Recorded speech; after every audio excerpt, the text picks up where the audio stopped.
સૌ શ્રોતાગણોને સુજ્ઞા મહેતાના જય શ્રી કૃષ્ણ. આજે અધ્યાય 8 અક્ષર બ્રહ્મ યોગ, તેમાં રહેલી ગીતાની ભગવત્તા વિશે જાણીશું. તે પહેલાં અધ્યાય 8નો સારાંશ જાણી લઈએ. આ અધ્યાયમાં અર્જુન શ્રી કૃષ્ણને પૂછે છે કે બ્રહ્મ, અધ્યાત્મ, કર્મ, અધિભૂત, અધિદેવ અને અધિયજ્ઞ કોને કહેવાય? મૃત્યુ એટલે કે અંત સમયે આપ કેવી રીતે ઓળખાઈ શકો છો? કૃષ્ણ ઉત્તર આપે છે કે જેનો નાશ થતો નથી એવો સચ્ચિદાનંદ પરમાત્મા બ્રહ્મ છે. તેના સ્વરૂપને અધ્યાત્મ કહે છે. પ્રાણી માત્રના સાત્વિક ભાવની ઉત્પત્તિ કરનારી ક્રિયાને કર્મ કહે છે. જે પદાર્થ નાશવંત છે તે અધિભૂત છે. પુરુષ અધિદેવ છે અને દેહમાં જે વાસુદેવ છે તે અધિયજ્ઞ છે. જે મનુષ્ય ઓમ એવા એકાક્ષરી બ્રહ્મનું ઉચ્ચારણ કરતાં કરતાં અને મારું સ્મરણ કરતાં કરતાં દેહનો ત્યાગ કરે છે તે પરમ ગતિને પ્રાપ્ત થાય છે. આમ મને પ્રાપ્ત કરનારને ફરી જન્મ લેવો પડતો નથી. યોગી પુરુષો આ રહસ્યને જાણે છે. માટે વેદ ભણવામાં તથા યજ્ઞ, તપ, દાન કરવાથી જે પુણ્યફળ મળે છે તે બધાને નિસંદેહ ઓળંગી જઈને આગળ વધી જાય છે અને સનાતન પરમપદને પ્રાપ્ત કરે છે. હવે આપણે આ અધ્યાયમાં આવતી ગીતાની ભગવત્તા વિશે જાણીએ. અક્ષર બ્રહ્મ યોગ નામના આ અધ્યાયની શરૂઆત અર્જુનના 2 પ્રશ્નોથી થાય છે. અક્ષર બ્રહ્મ અર્થાત પરમાત્માને પામવું. આ પરમ તત્વ કે પરમાત્મા અવસ્થા શાશ્વત અને આનંદમય અવસ્થા છે, જે પ્રાપ્ત કર્યા પછી કૃતકૃત્ય થઈ જવાય છે. આ અવસ્થા શું છે અને તે કઈ રીતે પ્રાપ્ત થઈ શકે તે અર્જુનનો પ્રશ્ન છે અને બાકીના પ્રશ્નો ગૌણ છે. અર્જુન પ્રશ્ન કરે છે કે બ્રહ્મ શું છે, અધ્યાત્મ શું છે, કર્મ શું છે, અધિભૂત, અધિદેવ અને અધિયજ્ઞ કોને કહેવાય? અને છેલ્લે આપણા માટે પણ મહત્વનો પ્રશ્ન પૂછે છે કે અંત સમયે જીવાત્મા પરમાત્માને કેવી રીતે પ્રાપ્ત કરી શકે?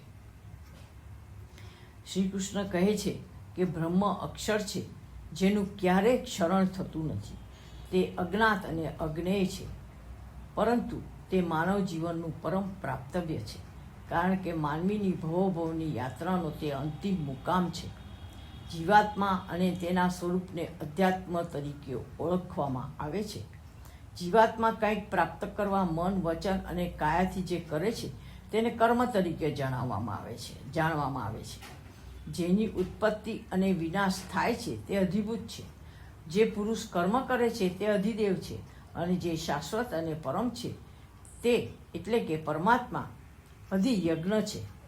પરંતુ આ બધા ફક્ત પારિભાષિક શબ્દો છે જે જીવાત્માને ભવોભવ સુધી જન્મ મરણના ચક્કરની યાત્રામાંથી ઉગાડી શકતા નથી. તો હવે અર્જુનનો મૂળ પ્રશ્ન એ છે કે આ ચક્કરમાંથી બહાર કેવી રીતે નીકળી શકાય? આ અધ્યાયમાં તેનો સચોટ ઉત્તર મળે છે, જે અનુસરણીય છે. બ્રહ્મ એ અસ્તિત્વનું કેન્દ્ર લાગે છે, કારણ કે સકળ સંસાર વર્તુળાકારે ફરી રહ્યો છે.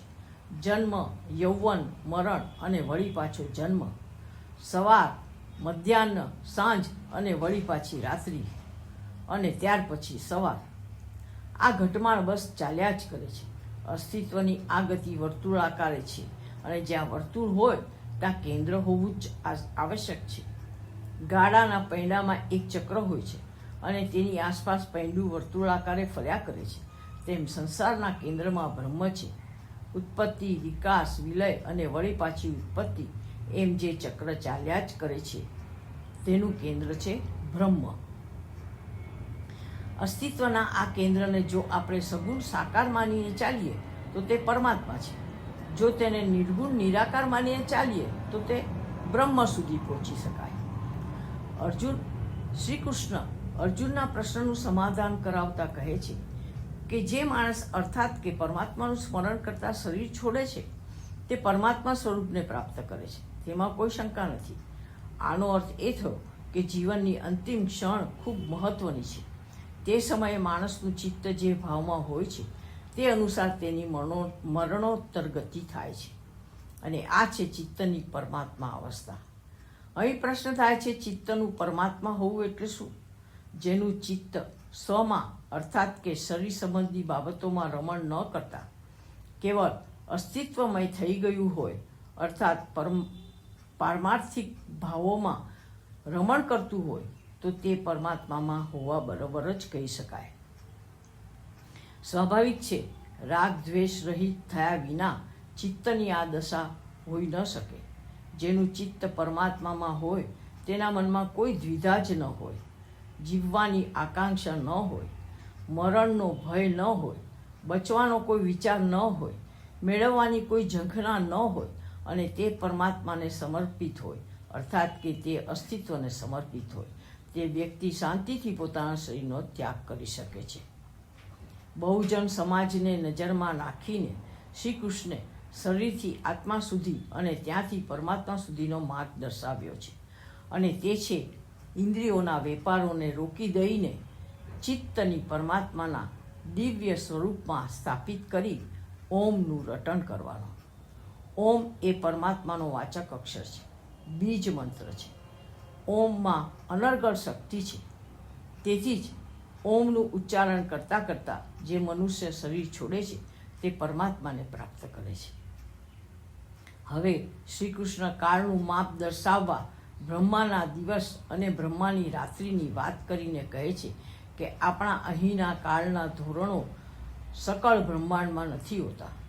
તેઓ દર્શાવે છે કે ગમે તેવા લાંબા કાળની સ્થિતિ હોય પણ છેવટે તો વિલય થઈ જાય જ છે અને વળી પાછું નિર્માણ થાય છે. આમ ઉત્પત્તિ અને લયનું ચક્ર સદા ફરતું જ રહે છે. કેવળ બ્રહ્મ અવસ્થા અર્થાત પરમાત્મા અવસ્થા જ સદાકાળ રહે છે, શાશ્વત રહે છે, અને તે જ આનંદમય અવસ્થા છે. આમ કહીને શ્રી કૃષ્ણે સૃષ્ટિનો ઉપક્રમ સમજાવ્યો છે.